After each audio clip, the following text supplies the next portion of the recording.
Assuredly I say to you, among those that are born of women, there's not arisen one greater than John the Baptist. But he that's least in the kingdom of heaven is greater than he. This is a startling announcement that Jesus is making. There's a new dispensation that is about to begin. Then he gives the principle of wholeheartedness.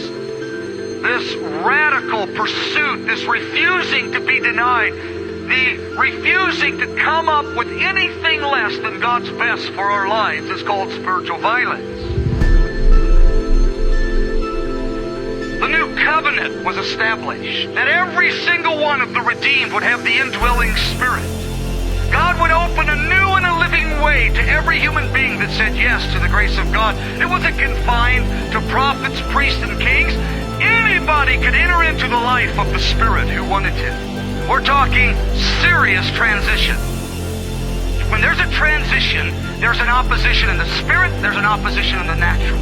And there is required, by necessity, a commensurate dedication when the power of God is loosed and there's a transition in the way God deals with His people.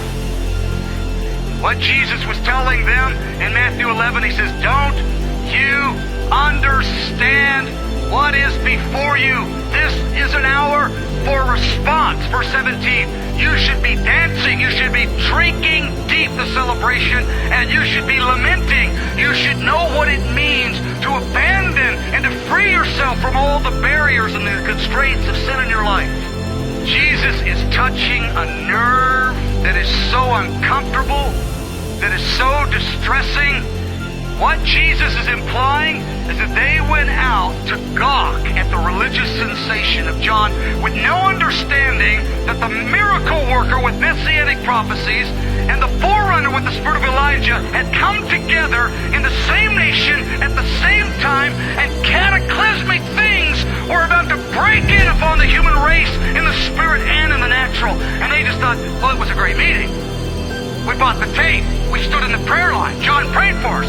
I mean, we talked to him. We had him sign the book. We went back, bought the t-shirt. I mean, what else is there to do? Jesus says the point, verse 17, is that you would dance.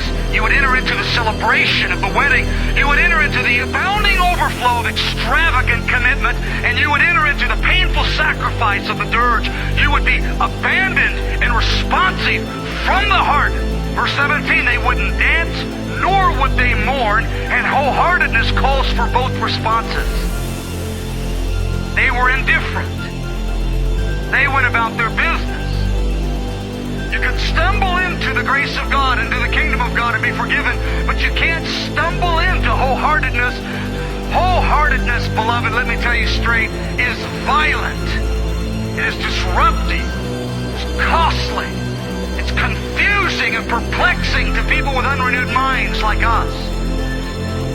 There's no such thing as a clean birth. It will be painful. It will be disruptive, perplexing. It's called by the uncreated